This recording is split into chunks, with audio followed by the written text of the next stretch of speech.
हमने शहर को दी एक नई पहचान, हम हैं सिंघानिया बिल्डकॉन।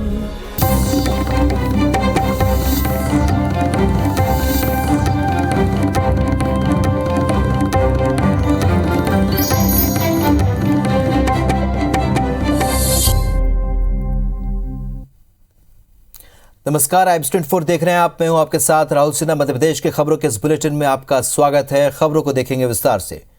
मुख्यमंत्री शिवराज सिंह चौहान ने अपने जन्मदिन पर सरकारी कर्मचारियों के लिए बड़ी घोषणा की है। सीएम शिवराज ने ऐलान किया है कि प्रदेश के सरकारी कर्मचारियों को 1 अप्रैल से केंद्र के समान 31% महंगाई भत्ता दिया जाएगा। सीएम शिवराज ने कहा कि सरकारी कर्मचारियों का पहले महंगाई भत्ता तत्काल बढ़ा दिया करते थे, लेकिन कोरोना काल में नहीं बढ़ा पाए। अब शासकीय कर्मचारियों का डीए बढ़ाकर 31% किया जाएगा। होली का त्योहार को देखते हुए इस घोषणा के बाद सरकारी कर्मचारियों में खुशी की लहर है।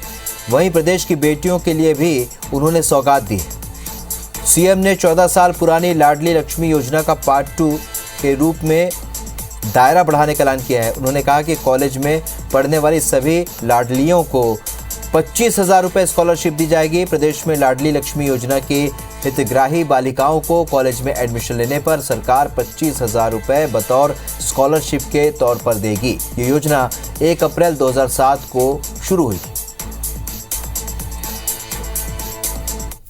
कोरोना की कर्की के कारण सरकारी कर्मचारियों का डीए जो पहले हम तत्काल बढ़ाते थे, वो हम कोरोना काल में नहीं बढ़ा पाए, लेकिन अब शासकीय कर्मचारियों का डीए बढ़ा के 31% किया जाएगा और ये अप्रैल से भुगतान होना शुरू हो जाएगा।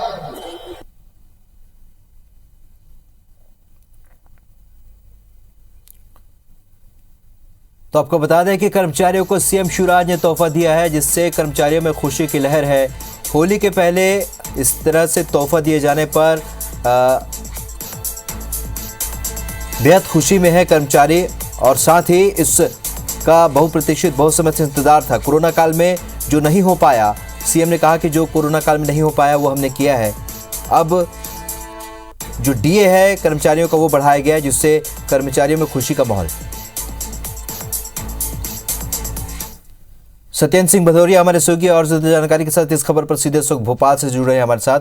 सत्येंद्र, जिस तरीके के घोषणा यहाँ पर सीएम शिवराज ने की है, एक तरीके का अपने जन्मदिन का रिटर्न गिफ्ट, और किस तरीके का रिएक्शन यहाँ कर्मचारियों के बीच देखने को मिल रहा है?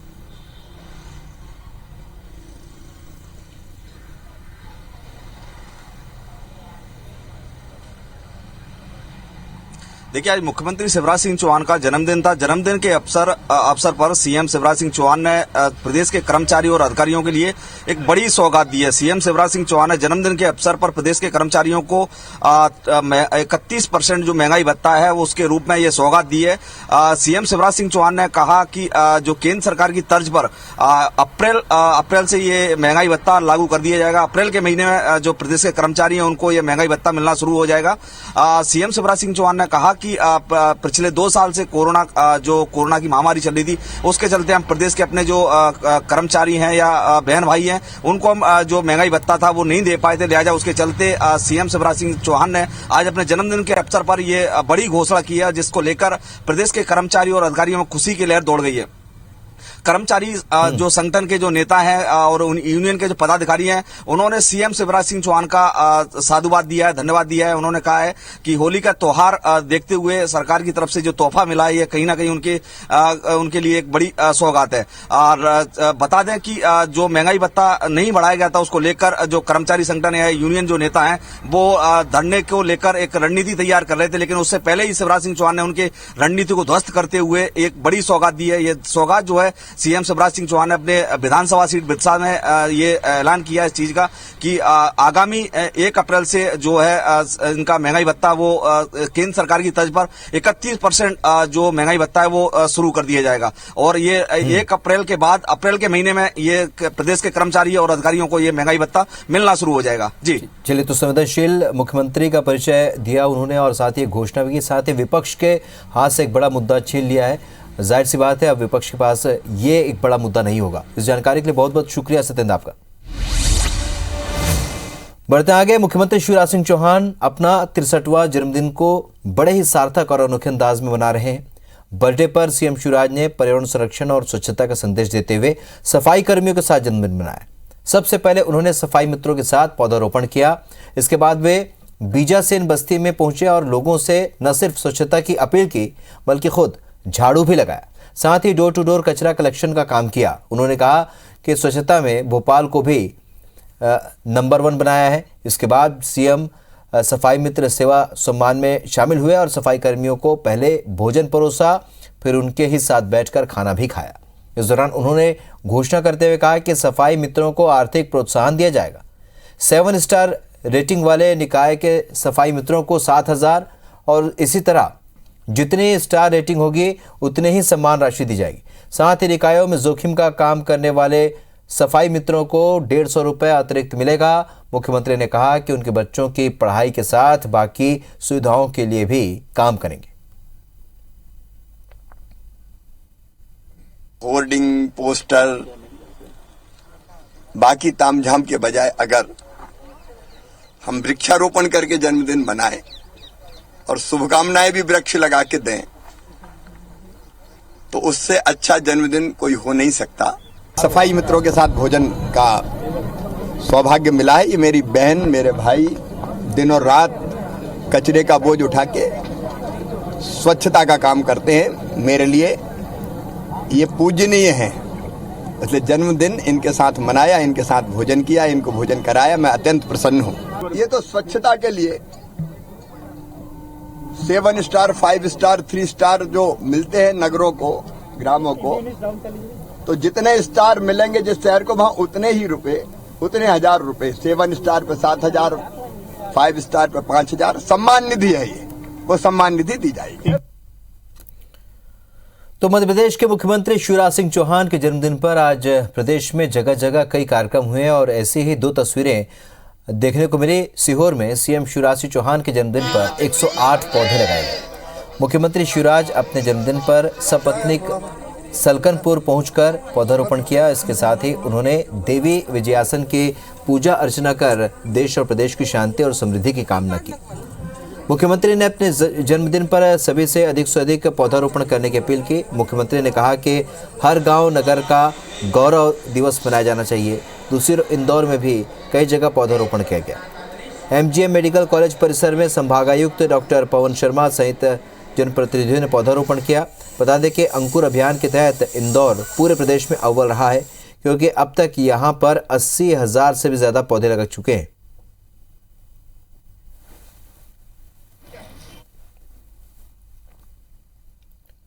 भोपाल से इस वक्त एक बड़ी खबर, जहां पर आयुष जूडा की हड़ताल खत्म हो चुकी है। 10 दिन से हड़ताल पर थे आयुष जूडा। विभाग के लिखित आश्वासन के बाद अब वो घर लौट गए हैं।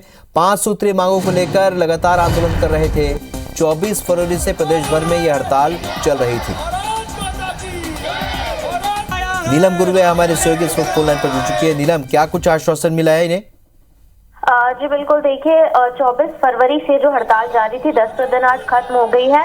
विभाग के जो कुछ अधिकारी हैं, डिप्टी डायरेक्टर और खुशीलाल आयुर्वेदिक कॉलेज के प्रिंसिपल की मौजूदगी में इन सभी को आश्वासन दिया गया है कि जो उनकी मांगे थी 5 सूत्री, उन पर जो है विचार किया जाएगा। जो भी मांगे हैं उनको आगे बढ़ाया जाएगा। विभागीय जो भी अधिकारी हैं, जो भी नियम कानून होते हैं उसके मुताबिक इनकी मांगों पर जो है उचित कार्रवाई भी की जाएगी, ताकि जो 10 दिन से इनकी हड़ताल जिन मांगों को लेकर चल रही थी वो मैं यहाँ बताना चाहूंगी कि जबलपुर जो मेडिकल यूनिवर्सिटी मध्य प्रदेश है, जिसकी मेन शाखा जबलपुर में है, उससे पृथक एक आयुष शाखा भोपाल में बनाई जाए, ताकि जो परीक्षाएं हैं वो समय पर हो, रिजल्ट उनका समय पे आए। इसके अलावा एमपीपीएससी समय पर जो है परीक्षाएं करवाए।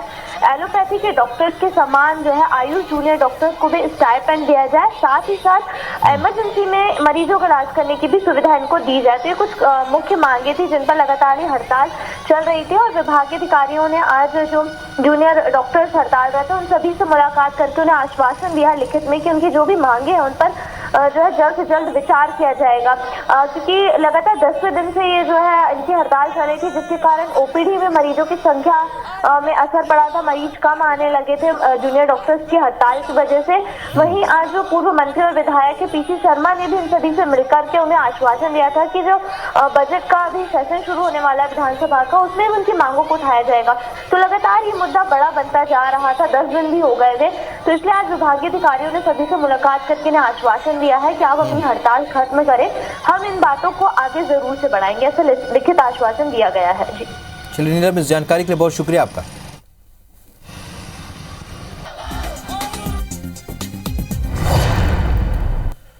बढ़ते आगे, मध्य प्रदेश के वित्त मंत्री जगदीश देवड़ा 9 मार्च को बजट पेश करेंगे। आम लोगों के साथ साथ कर्मचारी वर्ग की भी निगाहें शिवराज सरकार के बजट पर टिकी हुई हैं।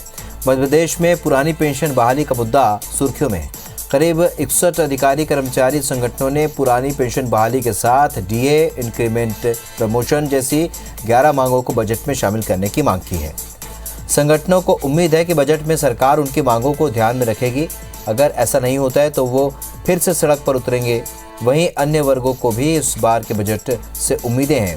इस बार युवाओं को भी बजट से काफ़ी उम्मीदें हैं। शिक्षा, स्वास्थ्य, रोजगार, महिला सुरक्षा के मुद्दों पर ध्यान देते हुए सरकार से ऐसे बजट की उम्मीद है जो हर वर्ग की उम्मीदों पर खरा उतरे।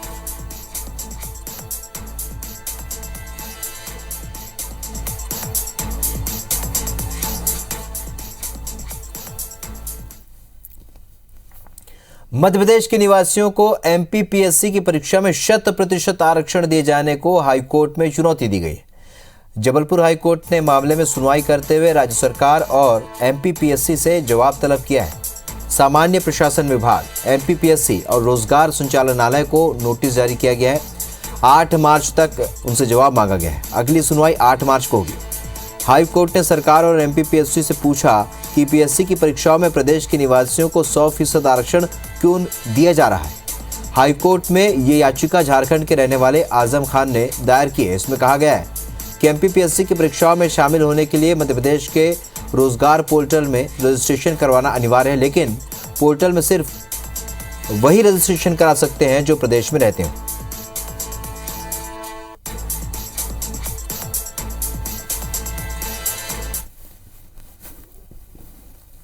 नरसिंहपुर में प्रदेश के वन मंत्री विजय शाह ने यूक्रेन में फंसे भारतीय छात्रों पर कहा कि प्रधानमंत्री की कुशल नीति और विशेष अभियान से यूक्रेन में फंसे छात्रों को निकालने का प्रयास लगातार जारी है और अब तक 80% बच्चों को निकाला भी जा चुका है। शेष बच्चे भी जल्द सकुशल भारत लौटेंगे। दूसरी ओर यूक्रेन में फंसी बालाघाट की बेटी मुस्कान गौतम सकुशल अपने घर लौट आई है। बालाघाट पहुंचने पर मुस्कान ने सभी के सहयोग के लिए धन्यवाद दिया।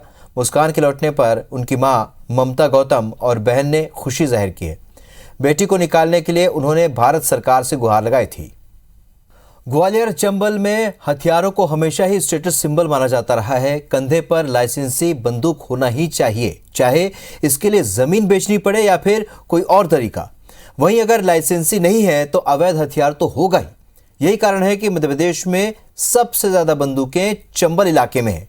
आज हालात ये हैं कि ग्वालियर में लाइसेंसी हथियार 33,700 तक पहुंच गए, जो प्रदेश के 52 जिलों में सबसे अधिक है।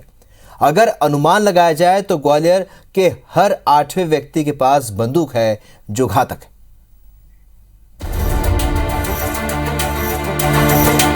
पहले जरा इस वायरल वीडियो को देखें। एक दुल्हन अपनी नई जिंदगी की शुरुआत स्टेज पर फायरिंग से कर रही है। ग्वालियर चंबल अंचल में बंदूक को स्टेटस सिंबल माना जाता है। यहाँ हथियारों की संख्या करीब 1.5 लाख है, जो कि प्रदेश में जारी लाइसेंस का 38% है। इससे साफ जाहिर होता है कि हथियारों का सबसे ज्यादा क्रेज ग्वालियर चंबल संभाग में है। मौजूदा स्थिति में फेसबुक, व्हाट्सएप जैसे सोशल मीडिया में एक्टिव जनरेशन में भी विरासत में मिला हथियारों का क्रेज नजर आता है। प्रदेश में सबसे ज्यादा ये जरूर हम बोल सकते हैं कि ग्वालियर जिले में लाइसेंसधारियों की संख्या है, लगभग 33,000 के आसपास ही संख्या है और निरंतर और लाइसेंस नए बनाए जाने के आवेदन आते जा रहे हैं, लेकिन इसको जो है अभी स्क्रूटनी में पिछले 2 महीने से स्क्रूटनी में लिया गया है। अब आपको बताते हैं कि इस अंचल में जिलों में हथियारों का क्रेज कितना है। ग्वालियर में 33,700, मुरैना में 29,650, भिंड जिले में 26,650, शिवपुरी में 13,087, दतिया में 11,675, श्योपुर में 4,093। कलेक्ट्रेट में हथियारों के 1100 आवेदन लंबित हैं। पुलिस थानों में 3700 आवेदन अभी प्रक्रिया में हैं। लाइसेंसी हथियार के लिए हर हफ्ते 80 से 90 नए आवेदन आते हैं। 600 आवेदनों को अभी निरस्त किया गया है। बढ़ते बंदूक के क्रेज को लेकर हर वर्ग चिंतित है, क्योंकि यहाँ होने वाले वारदातों में इसका इस्तेमाल जमकर होता है। हथियारों के क्रेज का अंदाजा इसी से लगाया जा सकता है कि कलेक्टर एडीएम से मिलने वाला हर तीसरा व्यक्ति लाइसेंस की फरियाद करता है। वहीं इस मुद्दे पर भी राजनीति जमकर होती है। चंबल वीरों की भूमि है और ये जो हथियारों के प्रति आकर्षण है वो कोई नया विषय नहीं है, वो दशकों से चला आ रहा है। परंतु बीते वर्षों में एक परिवर्तन भी देखा गया है और प्रशासन की भी अप्रोच बदली है। अब इसमें देख के, जांच भाल के ही लाइसेंस स्वीकृत किए जाते हैं और बड़े स्तर पर जितने स्वीकृत किए जाते हैं उससे कई अधिक गुना अस्वीकृत किए जाते हैं। मुझे लगता है कि हथियार को आदमी, यहाँ का जो लोकल आदमी है, उस स्वाभिमान से जोड़ के और कहीं ना कहीं हर्ष फायर भी है, वो भी एक अपनी प्रतिष्ठा दिखाने वाली बात है। तो प्रतिष्ठा और हथियार यदि साथ में रहेंगे तो निश्चित रूप से गतिरोध पैदा होगा और अपन देख रहे हैं आज कि दुरुपयोग प्रारंभ हो गया है। लाइसेंसी हथियार का शौक सिर्फ आम लोग या जनप्रतिनिधियों को नहीं, बल्कि अफसर और उनकी पत्नियों को भी है। कलेक्टर कौशलेंद्र विक्रम सिंह और निगम आयुक्त किशोर कन्याल के नाम भी पिस्टल, रिवॉल्वर का लाइसेंस है। लाइसेंसी हथियार रखने वाले अफसरों की सूची में ग्वालियर के एसडीएम समेत कुछ अन्य अधिकारी भी शामिल हैं। नासिर गौरी, IBC 24, ग्वालियर।